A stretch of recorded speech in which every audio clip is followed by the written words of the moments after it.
Supreme court తీర్పు తర్వాత వర్గీకరణ అంశాన్ని ముందుకు తీసుకెళ్లే దిశగా తెలంగాణ రాష్ట్ర ప్రభుత్వం సోదరులు రేవంత్ రెడ్డి గారి నాయకత్వంలో మొన్న 4వ తారీఖు నాడు గౌరవ షమీం అఖ్తర్ గారి కమిషన్ నివేదికను అనుసరించి ఎస్సీ రిజర్వేషన్ల వర్గీకరణకు అనుకూలంగా శాసన మండలిలోనూ శాసనసభలోనూ తీర్మానం చేయడం జరిగింది. అందుకు ముందుగా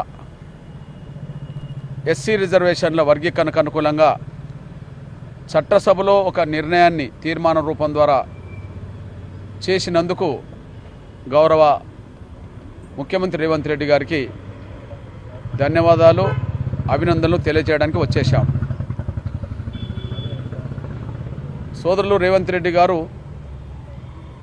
ఎంఆర్పిఎస్ ఉద్యమం ప్రారంభమైన ఒక దశాబ్దం తర్వాత దాదాపు ఒక 2 దశాబ్దాల నుంచి తను రాజకీయాల్లోకి రాకముందు జెడ్పీటీసీ కాకముందు నుంచే ఎంఆర్పిఎస్కు అందుబాటులో అండగా ఉన్న సోదరులు.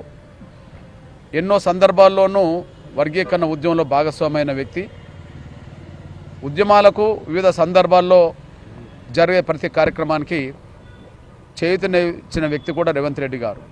అందుకనే సుప్రీంకోర్టు తీర్పు అనంతరం దేశంలో అందరికంటే ముందు శాసనసభలో వర్గీకరణకు అనుకూలంగా ముందుకు తీసుకెళ్తామని చెప్పి శాసనసభలో ప్రకటించడమే కాకుండా ఈరోజు షమీం అఖ్తర్ గారి నివేదికను ఆలస్యం చేయకుండా ఆమోదం తెలిపే విధంగా నిర్ణయాలు తీసుకోవడం జరిగింది. అందుకు మేము ధన్యవాదాలు చెప్తూనే, అయితే శాసనసభలో తీర్మానం జరిగిన దాని ప్రకారం వర్గీకరణను స్వాగతిస్తున్నాం. అందుకు అనుగుణంగా ముఖ్యమంత్రిగా నిర్ణయాలు తీసుకున్నందుకు ఆయనకు ధన్యవాదాలు చెప్తున్నాం. కానీ కొన్ని లోపాలు రిజర్వేషన్ పర్సెంటేజ్ విషయంలో కానీ లేదా 1 గ్రూపు 2, 3 గ్రూపులకు సంబంధించిన విషయంలో ఒక్కొక్క కులం ఎందులో రావాలనే విషయంలో విద్య, ఉద్యోగ, సంక్షేమ, రాజకీయ రంగాల్లో అత్యంత వెనుకబడ్డ కులాలను ఎందులో చేర్చాలి, మధ్యస్థ కులాలను ఎందులో చేర్చాలి, బాగా డెవలప్ అయిన కులాలను ఎందులో చేర్చాలనే విషయంలో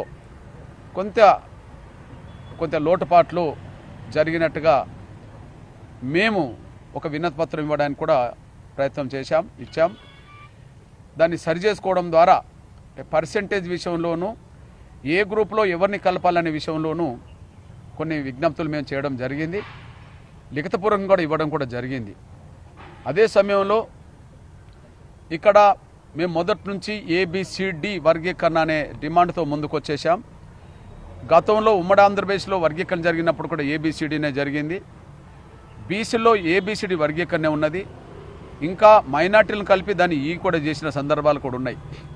అట్లనే గ్రూపులకు 1, 2, 3 అనేది కాకుండా ఖచ్చితంగా ABCD అనే దాని మీద 4 గ్రూపులు చేయాలని చెప్పి మేము కోరడం జరిగింది. దానికి ఒక విజ్ఞప్తి చేశాం.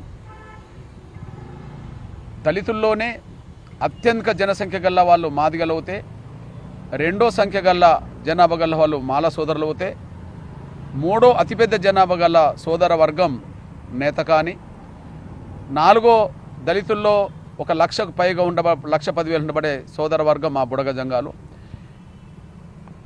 ఫస్ట్ గ్రూపులో బుడగ జంగాలను 1,10,000 ఉండబడే బుడగ జంగాలను కలిపి కొన్ని కులాలను కలిపి 1% ఇచ్చారు.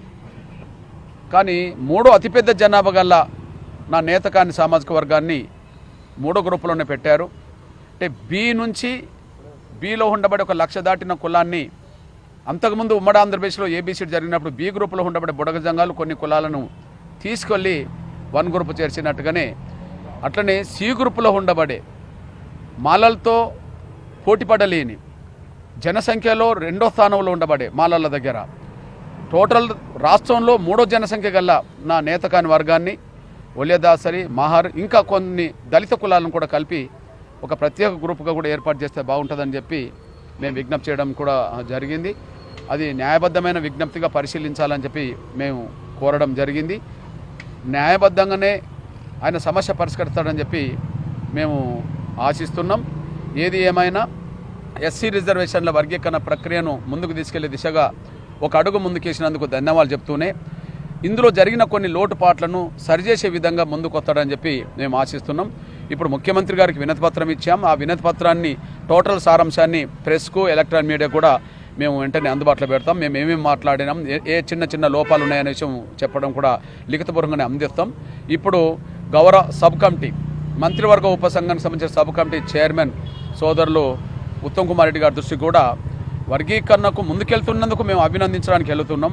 కానీ చిన్న చిన్న లోపాలు ఏవైతున్నాయో అది పర్సెంటేజ్ను కులాలను ఎక్కడెక్కడ చేర్చాలనే విషయంలోనూ 3 గ్రూపులు కాకుండా 4 గ్రూపులు చేయాలనే విషయంలోనూ సబ్ కమిటీ చైర్మన్ కూడా వినతి పత్రం ఇవ్వబోతున్నాం.